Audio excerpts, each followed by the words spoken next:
Welcome to Aadya TV. నేను మీ journalist Arun. ఇప్పటికీ 420 రోజులు అవుతుంది కాంగ్రెస్ పార్టీ అధికారంలోకి వచ్చి ప్రజలకు ఇస్తున్న 6 గ్యారెంటీలు అమలైనాయా లేదా అడిగి తెలుసుకునే ప్రయత్నం చేద్దాం. మాజీ ఎమ్మెల్యే సునీతారెడ్డి మనతో ఉన్నారు. చెప్పండి మేడం, ఎట్లా ఉంది ఈ 1 ఇయర్ పాలన?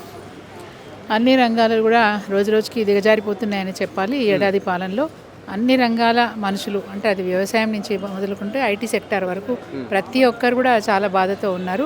మరి నిరుద్యోగులకు ఇచ్చిన హామీలు కానీ, మహిళలకు ఇచ్చిన హామీలు కానీ ఏవి కూడా నెరవేర్చలేదు. కాబట్టి సంవత్సర కాలంలో ముఖ్యంగా ఆర్థిక అభివృద్ధి చెందాల్సిన ఈ రాష్ట్రం ఇంకా రోజు రోజుకి ఆర్థికంగా దిగజారిపోతూ ఉంది. కాబట్టి అన్ని రంగాల వాళ్ళు ఈరోజు మరి బాధతో ఉన్నారు, ఆవేదనతో ఉన్నారు. ముఖ్యమంత్రి రేవంత్ రెడ్డి గారు మరి వారి పార్టీయే ఎక్స్ వేదికగా ఐఎన్సీ కాంగ్రెస్ తరఫున మరి ఎక్స్ వేదికగా ఒపీనియన్ పోల్ పెట్టారు. ఆ ఒపీనియన్ పోల్లో కాంగ్రెస్ పార్టీకి సంబంధించిన వాళ్ళే 180,000 మంది ఉంటారు. ఈ 180,000 మంది ఒపీనియన్ తెలపడానికి ఆస్కారం ఉంటుంది తప్ప మిగతా బయట వాళ్ళు ఎవరు చెప్పడానికి ఉండదు. ఈ 180,000 ఇచ్చిన ఒపీనియన్లో కూడా అన్ని మీడియాస్లో వచ్చేసింది 67% మరి కేసీఆర్ గారు ఉంటే బాగుంటుంది, 33% రేవంత్ రెడ్డి అని వచ్చింది. దీన్ని బట్టి రేవంత్ రెడ్డి గారు అర్థం చేసుకోవాలి. అంటే మీ పార్టీలో ఉన్న కాంగ్రెస్ పార్టీ నాయకులు కావచ్చు, కార్యకర్తలు కావచ్చు, మిమ్మల్ని అసహించుకుంటున్నారు, కేసీఆర్ గారిని ఇంకా కూడా కావాలని కోరుకుంటున్నారు అనేది రేవంత్ రెడ్డి గారు అర్థం చేసుకోవాల్సిన విషయం. అంటే మొన్న 26 జనవరి రోజు అక్కడ కోసిగి సభలో ఆ రేవంత్ రెడ్డి వాళ్ళ బ్రదర్ తిరుపతి రెడ్డి ఏ అర్హతతోనే స్టేజ్ మీద ఉన్నాడు, అధికారుల పక్కన కూర్చున్నాడు. కనీసం వార్డు మెంబర్ అన్న అయి ఉండాల్సింది. సరే, వారు విచక్షణ కోల్పోతున్నారు, కుటుంబాన్ని ముందర పెడతా ఉన్నారు. గతంలో రేవంత్ రెడ్డి గారు నోరు తెరిస్తే చాలు కుటుంబ పాలన అని చెప్తా ఉండే. కల్వకుంట్ల కవిత ఆడపిల్ల ఉసురు పోసుకున్నారు. అదేవిధంగా కేటీఆర్ గారి గురించి, హరీష్ రావు గారి గురించి, సంతోష్ కుమార్ గారి గురించి మాట్లాడినారు. ఈరోజు వాళ్ళకన్నా పదవులు ఉన్నాయి.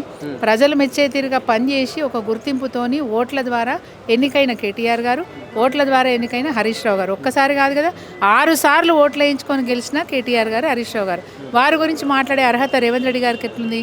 ఈరోజు వాళ్ళు ప్రజలతోని మెప్పించి ఓట్లు వేయించుకొని బాజాబ్తా రాజ్యాంగబద్ధంగా ప్రజాస్వామ్యంగా వారు పనిచేస్తూ ఉంటే, ఇక్కడ ఉన్న మరి వారి అన్న అయిన తిరుపతి రెడ్డి కనీసం వార్డు మెంబర్ కూడా కాదు, ఒక నామినేటెడ్ పోస్ట్ కూడా లేదు, కనీసం గ్రామ పంచాయతీలో ఒక కోఆప్షన్ మెంబర్ కూడా కాదు. అలాంటి వ్యక్తిని తీసుకొచ్చి చీఫ్ సెక్రటరీ గారి పక్కన వేదిక మీద కూర్చోబెట్టడం ఇది దౌర్భాగ్యమైనటువంటి పరిస్థితి. ఈ రాష్ట్రంలో ఒక నియంత పోకడ, ఒక డిక్టేటర్షిప్ నడుస్తూ ఉంది. ఇది ప్రజాస్వామ్య పాలన లేదు, ఇక్కడ ఒక డిక్టేటర్షిప్ పోతూ ఉంది. తిరుపతి రెడ్డిని చూసి మీరు భయపడండి, తిరుపతి రెడ్డి చేస్తున్న రియల్ ఎస్టేట్ వ్యాపారులకు మీరు సహకరించండి అని చెప్పి పరోక్షంగా అధికారులకు, మంత్రులకు ఆయన సందేశం ఇచ్చినట్టుగా అనిపించింది. మరి ఈ విధమైనటువంటి పోకడు ఎక్కడ కూడా మంచిది కాదు.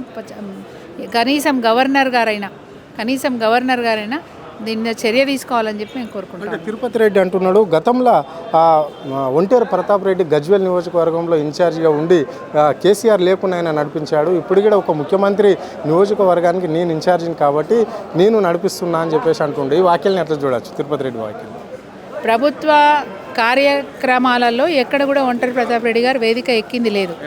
బాజాబ్తా బీఆర్ఎస్ పార్టీకి సంబంధించిన పార్టీ కార్యక్రమాలలో వారు బాజాబ్తా నియోజకవర్గ ఇన్ఛార్జ్గా పనులు చేసిన మాట వాస్తవం. ఇంకోటి,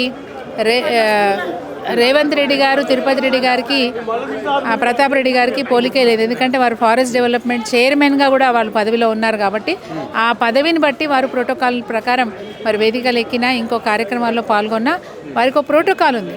మరి తిరుపతి రెడ్డి గారికి ఎటువంటి ప్రోటోకాల్ లేదు. కనీసం ఒక నామినేటెడ్, అంటే కోఆప్షన్గా గ్రామ పంచాయతీలో ఒక కోఆప్షన్ మెంబర్ కూడా కాదు. అంటే గతంలో ముఖ్యమంత్రి కుటుంబ పాలన అన్న ముఖ్యమంత్రి నా కుటుంబీకులు ఇప్పుడు నాకు సాయం చేస్తున్నారు, పదవులు ఆశించకుండా అంటుండు. ఎట్లా చూడొచ్చు మరి ముఖ్యమంత్రి వాక్యాలను? కూడా నేను చేసే వ్యాపారాలకు, మా కుటుంబం చేసే వ్యాపారాలకు ఇక్కడున్న సిఎస్ గారు కానీ, మంత్రులు కానీ సహకరించండి అని పరోక్షంగా చెప్తున్నట్టుంది. మేము చేసే దందాలకు, మేము చేసే దొమ్మిలకు, మేము చేస్తున్న భూ కబ్జాలకు, దేనికైనా సరే మా అన్న నా బదులు ఆడ నిల్చొని ఆడున్నాడు, నా బదులు మా అన్న చేస్తాడు ఈ దోపిడీలు, దొంగతనాలు, కబ్జాలు, సహకరించమని చెప్పుకున్నట్టుగా ఉన్నది పరోక్షంగా. అర్హత లేని వ్యక్తిని తీసుకొచ్చి వేదికల మీద కూర్చోబెట్టడం అంటే టోటల్గా రాజ్యాంగమే తలదించుకునే విధంగా ప్రజాస్వామ్యమే సిగ్గుపడే విధంగా వారి చర్య ఉందని చెప్పొచ్చు. Thank you. ఇది పరిస్థితి. 6 గ్యారంటీల ముచ్చటను పక్కకు పెట్టి కేవలం కుటుంబ పాలన అన్న ముఖ్యమంత్రి గతంలో ఇప్పుడు మాత్రం వాళ్ళ అన్నకు ఎందుకు ఇంత పట్టాభిషేకం పట్టే విధంగా పెద్దపీట వేస్తున్నాడు అని చెప్పేసి ప్రశ్నించడం అనేది జరిగింది. కెమెరా పర్సన్ ప్రవీణ్తో అరుణ్, ఆదే టీవీ, హైదరాబాద్.